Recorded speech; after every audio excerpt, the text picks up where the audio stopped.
അങ്ങനെ വിഷുവിന്റെ തിരക്കും കല്യാണ തിരക്കൊക്കെ കഴിഞ്ഞിട്ട് ഇന്നാണ് കേട്ടോ ഒന്ന് ഫ്രീ ആയത്. അപ്പൊ ഇന്ന് രാവിലത്തേക്ക് കഴിക്കാനായിട്ട് ഉപ്പുമാവാണ് ഉണ്ടാക്കുന്നത്. അജിക്ക് എന്നും ഉപ്പുമാവാന്ന് വിചാരിക്കരുത് കേട്ടോ, അങ്ങനെയൊന്നും അല്ല. എന്താണെന്നറിയില്ല, ഞാൻ വീഡിയോ എടുക്കാൻ പ്ലാൻ ചെയ്യുന്ന ദിവസം ഞാൻ ഉപ്പുമാവായിരിക്കും ഉണ്ടാക്കുന്നത്. അപ്പോൾ ഉപ്പുമാവിൻ്റെ കൂടെ പഴമായിരുന്നു കേട്ടോ കഴിക്കാനായിട്ട് ഉണ്ടായിരുന്നത്. അപ്പോൾ രാവിലത്തെ ചായയുടെയും പരിപാടിയൊക്കെ കഴിഞ്ഞിട്ട് ഇനി ഉച്ചത്തേക്കുള്ള കാര്യങ്ങളാണ്. ഇന്ന് ചോറും കറിയൊക്കെ വെക്കണം കേട്ടോ. അപ്പോൾ ഏട്ടൻ വിറക് കീറിയിട്ടിട്ടുണ്ടായിരുന്നു. അപ്പോൾ അതൊന്ന് വേഗം എടുത്തു വെച്ചു. എൻ്റെ അടുപ്പിൻ്റെ അടുത്ത് നോക്കണ്ട കേട്ടോ, നിറച്ചും പാത്രങ്ങളാണ്. ഞാൻ പാത്രങ്ങൾ കഴുകിയിട്ട് ഉണക്കാൻ വെക്കുക ഇവിടെയാണ് കേട്ടോ. നിങ്ങൾക്ക് അറിയാം, നമുക്ക് അങ്ങനെ സ്ഥലം കുറവായതുകൊണ്ട് വലിയ പാത്രങ്ങൾ വെക്കാൻ ബുദ്ധിമുട്ടാണ്. വർക്ക് ഏരിയ ചെയ്യണമെന്നുണ്ട്. വർക്ക് ഏരിയ ചെയ്ത് കഴിഞ്ഞാൽ എനിക്ക് വലിയ കുഴപ്പമുണ്ടാവില്ല കേട്ടോ. പിന്നെ ഞാൻ വേഗം തീ കത്തിച്ചിട്ട് ചോറിന് വെള്ളം വെച്ചു. ചോറിന് അരി ഇട്ട് കഴിഞ്ഞിട്ട് ഇനി കറിക്കുള്ള പരിപാടി നോക്കണം. അപ്പോൾ ഇന്ന് ഉച്ചയ്ക്ക് നമുക്ക് പരിപ്പും മാങ്ങയാണ് കറി. തോട്ടി നല്ല നീളമാണ് കേട്ടോ, നമ്മളെ തേങ്ങ പറിക്കുന്ന തോട്ടിയാണ്. അപ്പോൾ കനമൊന്നുമില്ല, പക്ഷെ പൊക്കാൻ നല്ല ബുദ്ധിമുട്ടുണ്ടായിരുന്നു. പിന്നെ ഞാൻ താഴ്ന്ന് പറിച്ചപ്പോൾ മാങ്ങ എല്ലാം താഴെ വീണ് പൊട്ടിപ്പോയി കേട്ടോ. പിന്നെ ഇവിടെ മാങ്ങ പറിക്കുന്നതിനേക്കാളും പറിച്ച മാങ്ങ തെരഞ്ഞ് കണ്ടുപിടിക്കലാണ് കേട്ടോ ഏറ്റവും കൂടുതൽ പണി. പിന്നെ ഇത് അമ്മയുടെയും കുഞ്ഞൂസിന്റെയും പച്ചക്കറിത്തോട്ടാണ് കേട്ടോ. ഒരുപാടൊന്നുമില്ല, ഇപ്രാവശ്യം കുറച്ചേ നട്ടിട്ടുള്ളൂ. അപ്പോൾ ഞാൻ കുറച്ച് മൂത്ത മുളകും മൂക്കാത്ത മുളകും പറിക്കുന്നുണ്ട്. മൂക്കാത്ത മുളക് എന്തിനാന്ന് വെച്ച് കഴിഞ്ഞാൽ എനിക്ക് മുളക് വേവിക്കാൻ വേണ്ടിയിട്ടാണ് കേട്ടോ. എനിക്ക് മുളക് വേവിച്ചത് ഭയങ്കര ഇഷ്ടമാണ്.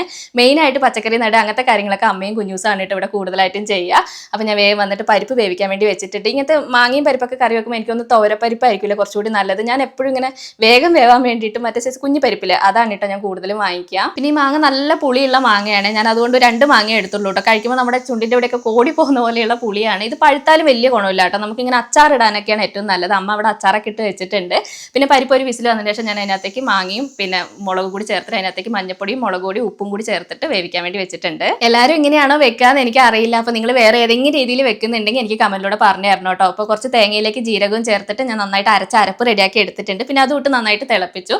പിന്നെ ഞാൻ വറവിടുന്നതിലേക്ക് ചെറിയുള്ളിയും വറ്റൽമുളകും കറിവേപ്പിലയാണ് കേട്ടോ ചേർത്തത്. ഇനി മുളക് വേവിച്ചെടുക്കണം. അപ്പോൾ മുളക് ഞാൻ ചെറുതായിട്ടൊന്ന് കീറി കൊടുക്കും കേട്ടോ, മൊത്തമായിട്ട് മുറിക്കാണ്ട് കീറി കൊടുക്കും. എന്നിട്ട് അതിനകത്ത് കുറച്ച് വെള്ളം ഒഴിച്ച് അത്യാവശ്യം നന്നായിട്ട് ഉപ്പ് ഇട്ടിട്ട് വേവിക്കാൻ വേണ്ടി വെച്ചിട്ടുണ്ട്. അത് വേവുന്ന സമയം കൊണ്ട് ബാക്കിയുള്ള പാത്രങ്ങളൊക്കെ ഞാൻ വേഗം കഴുകി എടുക്കുകയാണ്. പിന്നെ എൻ്റെ ചെറുപ്പത്തിലൊക്കെ ഉണ്ടല്ലോ ഇങ്ങനത്തെ കറികളൊക്കെ ഇല്ലേ, പരിപ്പും മാങ്ങയും ചക്കക്കുരുവും മാങ്ങയും പിന്നെ കൂർക്ക, അങ്ങനത്തെ കറികളൊന്നും എനിക്ക് ഒട്ടും ഇഷ്ടമല്ലായിരുന്നു കേട്ടോ. ഇപ്പൊ സത്യം പറഞ്ഞാൽ ഇങ്ങനത്തെ കുഞ്ഞു കുഞ്ഞു കറികളാണ് കേട്ടോ എൻ്റെ ഫേവറേറ്റ്. പിന്നെ ഞാൻ വേഗം അടുക്കളയൊക്കെ വൃത്തിയാക്കി ആ സമയം കൊണ്ട് ഇതാ മുളക് വെന്തിട്ടുണ്ട്. അതിനകത്തേക്ക് ഞാൻ 1 സ്പൂൺ വെളിച്ചെണ്ണയും കൂടി ചേർത്ത് കൊടുക്കുന്നുണ്ട്. ഇങ്ങനെ മുളക് വേവിച്ച് കഴിച്ചില്ലെങ്കിൽ ഒന്ന് കഴിച്ചു നോക്കണം കേട്ടോ, നല്ല ടേസ്റ്റ് ആണ്. എനിക്ക് ഭയങ്കര ഇഷ്ടമാണ് കേട്ടോ. അപ്പോഴേക്കും ചോറ് വെന്തിട്ടുണ്ടായിരുന്നു. പിന്നെ വേഗം ചോറ് ഊറ്റി അത് കഴിഞ്ഞിട്ട് ഞാൻ വേഗം പോയി കുളിച്ചു കേട്ടോ. പിന്നെ ഞാൻ ഇട്ടിരിക്കുന്ന ഡ്രസ്സ് പുതിയതാണ്. എനിക്കൊന്ന് ഡ്രസ്സ് ഷേപ്പ് ചെയ്യാൻ പോകണം, അതുകൊണ്ടാണ് കേട്ടോ ഞാൻ പുതിയ ഡ്രസ്സ് ഇട്ടത്.